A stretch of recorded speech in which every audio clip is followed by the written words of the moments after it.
ఈ పిల్ల పాపం బ్యాగ్ లో బుక్స్ మోసి మోసి బ్యాగ్ అయితే చినిగిపోయింది, అందుకే చేతిలో ఎత్తుకెళ్తుంది. మనకైతే అసలు బ్యాగే లేదు. Hello guys, welcome back. తెలిసిందే కదా, మీరు కనుక మన వీడియోని ఫస్ట్ టైం చూస్తున్నట్లయితే అలా లైక్ అండ్ సబ్స్క్రైబ్ చేసుకోవచ్చు కదా. ఈ రోజు ఎగ్జామ్ కి అయితే ఫుల్ గా ప్రిపేర్ అయ్యొచ్చాను. నా కాన్ఫిడెన్స్ లెవెల్ చేసి జాబ్ నిండా చిట్టాలు ఏమైనా పెట్టుకోవచ్చు అని అనుకుంటారేమో.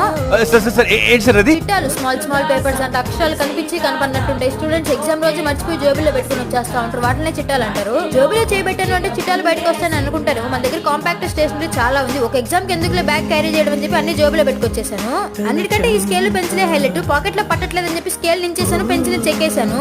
ఈజీగా ఉంటుందని చెప్పి పాకెట్ లో పెట్టుకుని వచ్చాను. కానీ ఇంటికి వెళ్ళేసరికి ఎన్ని ఐటమ్స్ ఉన్నాయో చివరిలో చెప్తాను.